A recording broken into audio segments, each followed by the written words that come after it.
টেরিমেন নাই। নিরীহ আলেম ওলামা এবং তৌহিদি জনতাকে গ্রেফতারের নাটক সাজানো শুরু করেছে ইতোমধ্যেই।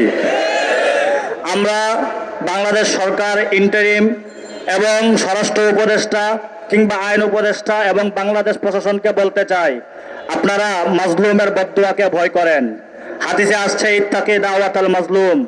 একই সাথে আপনাদেরকে মহান আল্লাহ তাআলার কোরআনের নির্দেশনা শোনায়া দিতে চাই, ওয়ালা তাহসাবান্নাল্লাহা গাফিলান আম্মা ইয়ামালুজ জালিমুন। জালেমরা যা কিছু আজ করছে, আমার আল্লাহ তার সম্পর্কে অনবগত নন।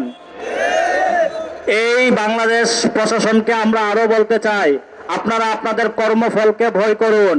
হাসিনা 2010 সাল পরবর্তী সময়ে আন্তর্জাতিক অপরাধ ট্রাইব্যুনাল গঠন করেছিল। 2013 সালে এবং তার পরবর্তী সময়ে যুদ্ধাপরাধীর নামে নাটক সাজিয়ে অনেক নিরীহ প্রাণকে হত্যা করেছিল। সালাউদ্দিন কাদের সুস্পষ্ট ভাষায় বলেছিলেন যে এই আন্তর্জাতিক অপরাধ ট্রাইব্যুনাল বাকি থাকুক, একদিন এখানে শেখ হাসিনারও বিচার হবে।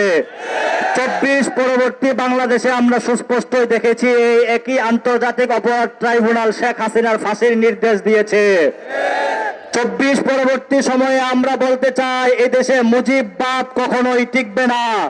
সুতরাং মুজিবের 74-এর যে ডিটেনশন আইনকে প্রয়োগ করে নিরীহ নিরপরাধ একজন আলেম এবং আতাউর রহমান বিক্রমপুরীর মতন জুলাই যোদ্ধাকে গ্রেফতার করা হয়েছে, আমরা সুস্পষ্ট ভাষায় বলতে চাই, আপনাদের এই আইন প্রয়োগ নিঃসন্দেহে পূর্বের সেই ফ্যাসিজমকে প্রতিষ্ঠা করছে।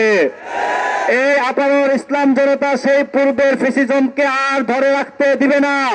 আপনাদের বিরুদ্ধে ফুসলে উঠবে এই তৌহিদি জনতা। সুতরাং নিজেদের কর্মফলকে ভয় করুন। আবারও বলছি, আপনারা আল্লাহকে ভয় করুন এবং নিজেদের কর্মফলকে ভয় করুন।